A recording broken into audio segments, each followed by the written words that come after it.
indictment or anything, because we know our Prime Minister didn't do anything wrong. He is doing exactly what we are doing. All the killings that the Southeast and South delegitimized governors are doing, that is what our Prime Minister Simon Ekpa was preventing. That is what Nnamdi Kanu was preventing. And the whole world have seen how Finland took away our Prime Minister. And within that period, hundreds of innocent Biafrans have been murdered by Christopher Musa and Tinubu using the reintegrated terrorists that they imported into the Nigeria territory. That is what is going on. And that is something that Biafrans have risen up and said, no more. So we are still waiting for... Thank you, David, for having you on this the Waymaker platform today. Today is your first time of coming to cross our video. Please kindly on your notification, subscribe to us and like this page.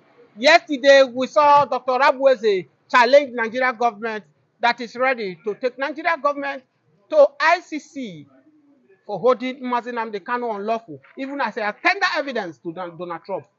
And we heard that there is panic in ASO-ROCK as it is now. What do you have to say about that?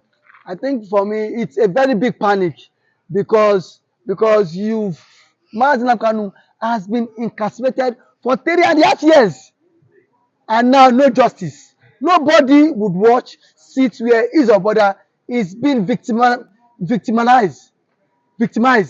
from a country that does not respect the rule of law, and that is the more reason why ICC should come and explain to Nigerians where in the law that states that someone can be in detention for 3 years without a fair justice.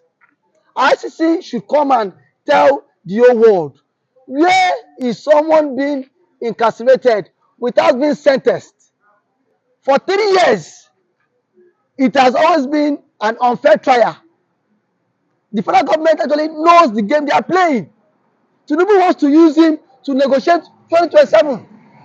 That is the main essence of it. Because when Buhari came on board, Buhari kidnapped him from Nairobi, Kenya. And we thought that the next president that will come and release him happens to be Tinubu. But Tinubu too has been playing games. So the best option now is for them to drag both the president and the ICC and the AGF of Nigeria, to ICC. Now, what is keeping Nnamdi Kanu in detention? And let's not forget that there was a court of appeal injunction that have ordered the release of Nnamdi Kanu.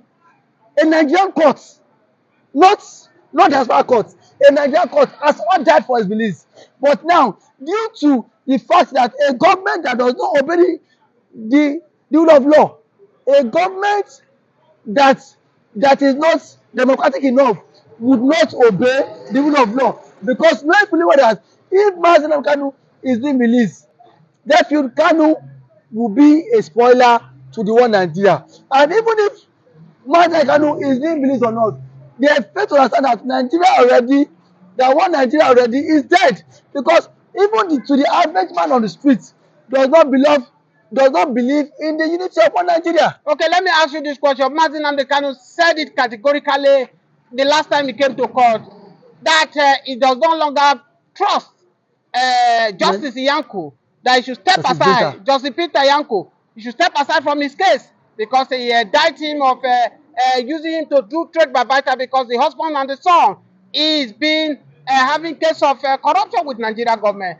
And at the same time, he said that they should move him to the southeast, because that is where the federal government accused him of committing the crime. So therefore, do you think that federal government will excuse Pinter and bring somebody else, and at the same time take Nnamdi Kanu to southeast to try instead of retaining him in Abuja? The federal government will not assign that case to anybody. We don't want to give that portfolio to anybody. So the federal government have seen Justice Ingita, Justice Mitanyako as someone they can manipulate. You will not assign a very sensitive case to someone you cannot manipulate. And that is why I say that Justice Mitanyako is still piloting over the affairs of Nnamdi Kanu, and then over the cases, over what Nnamdi Kanu said about transferring the case to the southeast. Kanu has an in-depth knowledge of the law, a very in-depth knowledge of the law. Now, for the federal government to because that is where he was accused of the said charges. So you cannot, and then in between the ambit of the law, you cannot try him anywhere outside where he was being accused of the law. Now, but would the federal government obey to that?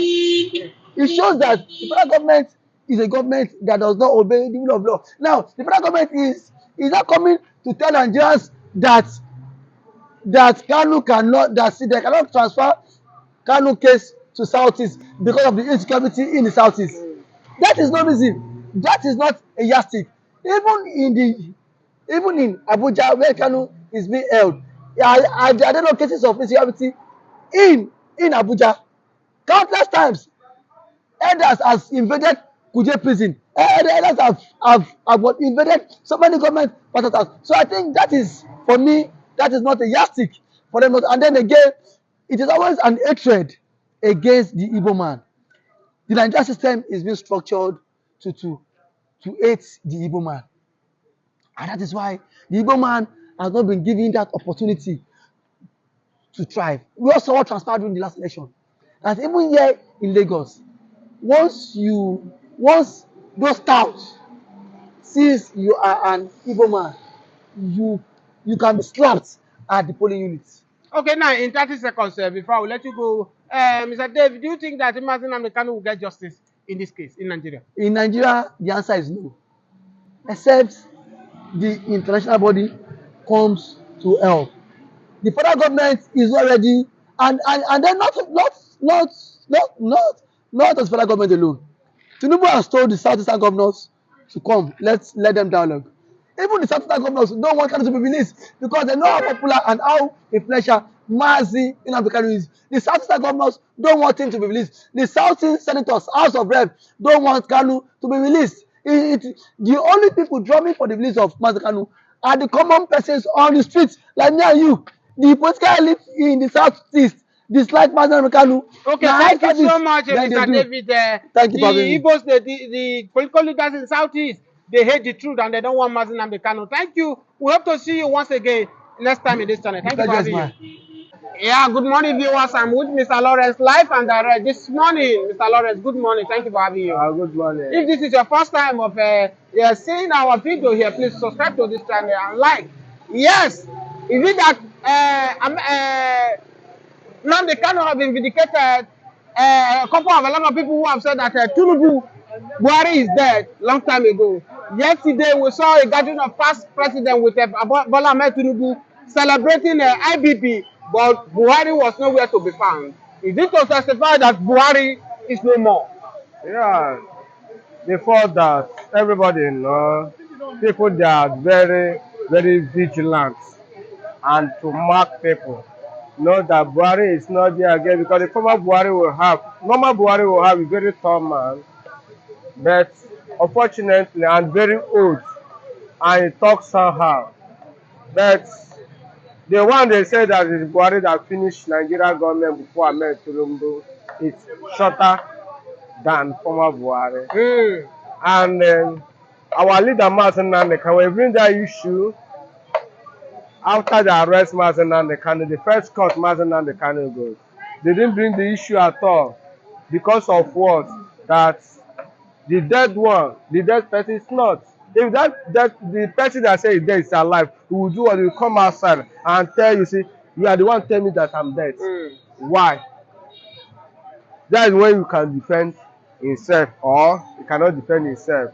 And what happened for this meeting there, the past president of Nigeria, they say that at all, Buhari supposed to be in this occasion because he's Hausa man and this last president before Ahmed Tinubu that is supposed to be there. Now watch, he's not there. You see Jonathan, you see Obasanjo and others and the current president, they are there to show you that that same Mazi Nnamdi Kanu said is 100 over 100 correct. Okay, as we round up this story, do you also agree with IBB yesterday for putting all the whole blame on late Abacha, that Abacha is the one who make him to annoy that election June 12 when Abiola won? Do you agree with him? If I blame Abiola or agree with Abiola, can anything come out for the blame or to put support? The answer is no, because that the same mess is the same thing that still happened in 2023 election. That they never learn their past. They are still doing more evil than that Abiola time. Okay? That is their own cup of tea. And to me, the anything, as far as those cabals still be there, this work Babangida said is just like water then pour on top of stone. It cannot bring anything out. Federal government cannot arrest Babangida because all of them is the same thing. Did Ahmed Tinubu win normal election? Did Obasanjo win a normal election? Did Abacha win normal election? All of them is what? The same thing. Okay? Thank you so much. All of them are the same thing. That means there is no future for Nigeria youth. That's what we're saying. As far as this leader here, there is no future for Nigeria. Thank you so much for having you, Mr. Lawrence. Thank you. Thank you, sir.